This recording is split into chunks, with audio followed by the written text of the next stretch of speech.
Hello everyone, welcome to my channel Vasi's multiverse. ఈరోజు మీకు మళ్ళీ ఇన్స్టెంట్గా ఒక మంచి హెల్దీ బ్రేక్ఫాస్ట్తో వచ్చానండి. రాగి ఇడ్లీ ఎంతో ఈజీగా ఉంటుంది. మీరు డైట్ చేస్తున్నారా? ఖచ్చితంగా ఇది ట్రై చేయండి. డైట్ వాళ్ళకి చాలా బాగా నచ్చుతుంది. పిల్లలకి, పెద్దల వాళ్ళకి అందరికీ నచ్చే కొత్త రకంగా రుచి చూసే మంచి ఇడ్లీ ఇన్స్టెంట్గానే చేసుకోవచ్చు. ఎలా చేయాలంటే నేను మీతో షేర్ చేసేసుకుంటాను. చూసి మీరు కూడా ఈసారి ట్రై చేసేయండి.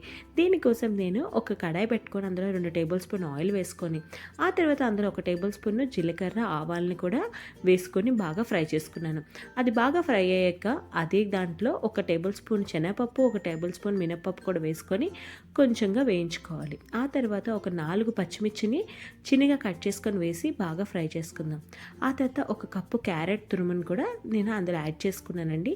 పచ్చివాసన పోయేంత వరకు నేను క్యారెట్ని బాగా ఫ్రై చేసుకున్నాను. ఆ తర్వాత 1 కప్పుతో రవ్వను తీసుకున్నాను. రవ్వ వేగడానికి కొంచెం సమయం పడుతుంది. మీడియం ఫ్లేమ్లోనే రవ్వ వేయించుకోవాలి. మంచి సువాసన వచ్చినంత వరకు మనం ఫ్రై చేసుకోవాలి. ఆ రవ్వ వేగిన తర్వాత ఏ కప్పుతో అయితే రవ్వ తీసుకున్నానో అదే కప్పుతో రాగి పిండిని కూడా తీసుకొని ఈ రవ్వలో యాడ్ చేసి మళ్ళీ ఇంకొకసారి బాగా ఒక 5 మినిట్స్ బాగా ఫ్రై చేసుకున్నాను. ఆ తర్వాత చిన్నగా కట్ చేసుకున్న కొత్తిమీర కూడా వేసి ఒక 2 మినిట్స్ ఫ్రై చేసుకున్నాక మొత్తం అంతా చల్లారిన తర్వాత వరకు నేను పక్కన పెట్టుకున్నాను. బాగా చల్లారిన తర్వాత ఒకసారి కలుపుకుంటూ ఏ కప్పుతో పిండి అండ్ రవ్వ తీసుకున్నామో అదే కప్పుతో ఒక పుల్లటి పెరుగు నేను యాడ్ చేసుకున్నాను.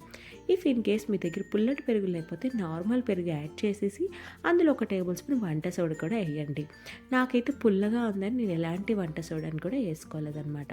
అందులో కొంచెం రవ్వకు టైటింగ్ అయిపోతుంది కాబట్టి కొంచెం వాటర్ని కూడా యాడ్ చేసుకున్నాను. నేను ఇందులో 1 టేబుల్ స్పూన్ ఉప్పును కూడా యాడ్ చేసుకొని కొంచెం నేను వాటర్ని ఇంకొకసారి యాడ్ చేసుకొని నేను ఇడ్లీకి ఎలాంటి బ్యాటర్ మనం చేస్తామో ఆ విధంగా వచ్చేంత వరకు యాడ్ చేసుకొని కలుపుకొని ఒక 20 నిమిషాలు రెస్ట్ ఇచ్చానండి. ఆ 20 నిమిషాల తర్వాత నాకు పర్ఫెక్ట్గా బ్యాటర్ రెడీ అయిపోయింది. మీరు ఇడ్లీలు చేసే ముందు మనం ముందుగానే స్టవ్ మీద పెట్టుకుంటాం కదండి గిన్నెని. నేను దాన్ని ఆల్రెడీ స్టవ్ మీద చేసుకున్నాను. ఒక 50 మినిట్స్ స్టిమ్లో పెట్టుకున్నాను. ఈలోపే ప్లేట్స్కి కొంచెంగా గీ రాసుకొని నేను బ్యాటర్ని వేసేసుకుంటున్నాను అనమాట. మొత్తం అన్ని ప్లేట్స్లో వేసేసుకొని ఇంకా నేను ఇడ్లీలో పెట్టేసుకున్నాను.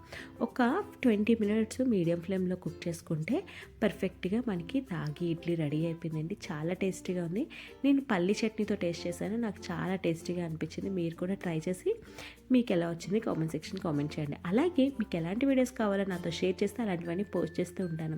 నా ఛానల్గా నచ్చినట్టయితే like and share and subscribe చేయండి. Thank you so much.